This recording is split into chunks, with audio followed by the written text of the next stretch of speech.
In the name of Allah, the Beneficent, the Merciful, myself, Izarul Hassan, lone teacher, UPS Harden.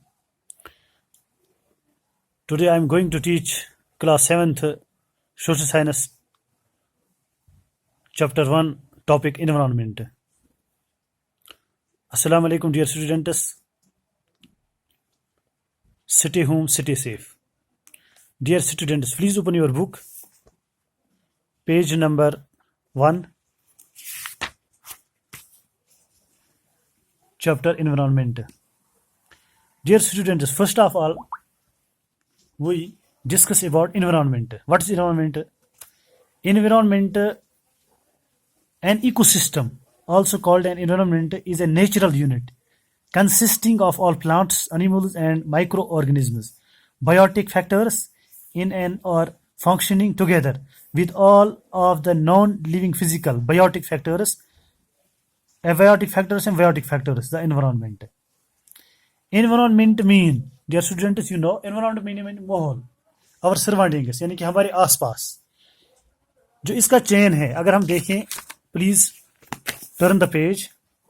यहाँ पे environment का जो chain बना है, यहाँ पे कंपोनेंट्स ऑफ इन्वायरमेंट, यहाँ पे क्या ह्यूमन मेड, नेचुरल, ह्यूमन. और नेचुरल में, नेचुरल का मतलब जो कुदरती तौर अल्लाह की तरफ से बनाए गए हैं. यहाँ पे आप देखें, यहाँ पे हमारा है नेचुरल, नेचुरल वाटर हाइड्रोस्फीयर, यानी वाटर हाइड्रोस्फीयर मीन्स कुराए आब, और एयर एटमॉस्फेयर जिसको हम कहते हैं कुराए हवा, और इसी तरह लैंड लिथोस्फीयर जिसको हम कुराए हजरी कहते हैं, ठोस जमीन का कशर या बिरूनी हिस्सा.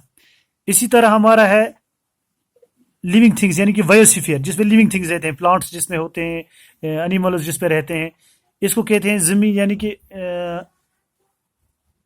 हयाती कुरा यानी कि जमीन. और अगर यहाँ पे हम इस एरिया में जाएंगे ह्यूमनिज्म में, तो ह्यूमनिज्म में क्या है, यहाँ पे इंडिविजुअल यानी कि एक आदमी, फिर इसकी फैमिली होती है, यानी इसकी बीवी, इसके बच्चे, और इसके बाद एक कम्युनिटी बन जाती है. जब हम एक महल्ले में रहेंगे, वहाँ पे मुख्तलिफ घर होंगे, वहाँ एक कम्युनिटी बनती है. फिर अपना अपना रिलीजन, कोई मस्जिद जाता है, कोई मंदिर जाता है, कोई गिरजाघर जाता है, कोई गुरुद्वारे में जाता है, यानी कि different religions of people are living in one community. And other we see education, educational यानी कि फिर बच्चे स्कूल जाते हैं, फिर एजुकेशन का सेक्टर होता है. इसी तरह ह्यूमन बीइंग इकोनॉमिक में भी जाता है, इकोनॉमिक यानी कि तुजारती माहौल में कोई दुकानदारी करता है, कोई और इम्पोर्ट एक्सपोर्ट बिजनेस करता है, कोई शाल बाफी करता है, यानी कि different works are doing in the area in the world by people.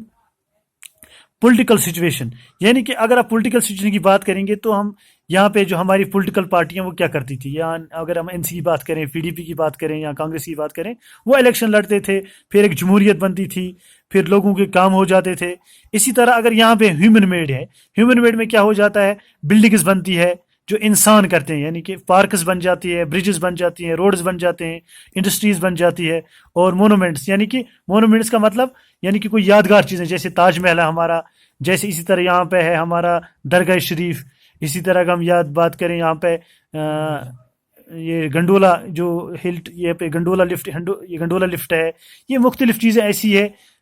Gondola में भी इसमें आएगा, दरगाह भी इसमें आएगा, या क्या कहते हैं इसको, यहाँ पे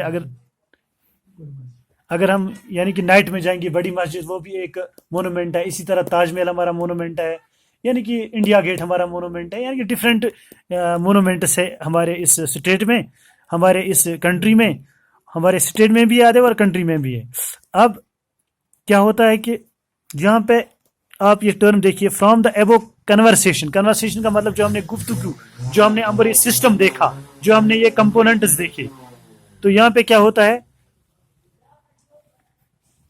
from the above conversation you understand that the place, people, things and nature that surround any living organism is called environment. It is a combination of, called environment, it is a combination of natural and human made. Natural मैंने यहाँ पे बोला आपको, ये natural है और ये human made है. Phenomena. While the natural environment refers to both biotic and abiotic conditions exist in the earth. ये biotic का मतलब है, biotic the world of living organisms, for example plants and animals. Abiotic, the world of non-living elements. For example, land. Human environment relieves the activities, creations and interactions among human beings. यानी कि human being का जो environment है, अगर इसको हम define the term environment refers, जो human being environment की बात कर रहा हूं मैं, to the natural setting in which we live. For example a home environment refers to the where we live our home, यानी कि अपने घर में रहते हैं. इन्वायरमेंट फ्रेंच वर्ड इनवेरेनर, यानी कि इनवेरेनर मीनिंग नेबरहुड, यानी कि देखो यहाँ पे आपको बिल्कुल अच्छी तरह ये समझाया गया है. इस इन्वायरमेंट में लोग भी रहते हैं, यहाँ पे बिल्डिंग्स भी है, यहाँ पे हॉस्पिटल्स भी होते हैं, यहाँ पे प्लांट्स भी होते हैं, एनिमल्स भी होते हैं, यानी कि डिफरेंट थिंग्स, यानी कि हम कहेंगे organisms. All organisms live in our environment, और डिफरेंट ऑर्गेनिजम्स डिफरेंट तरीके से अपनी जिंदगियां गुजारते हैं. Thanks all of you. Allah Hafiz. Inshallah, we will continue this lesson tomorrow. Proceed.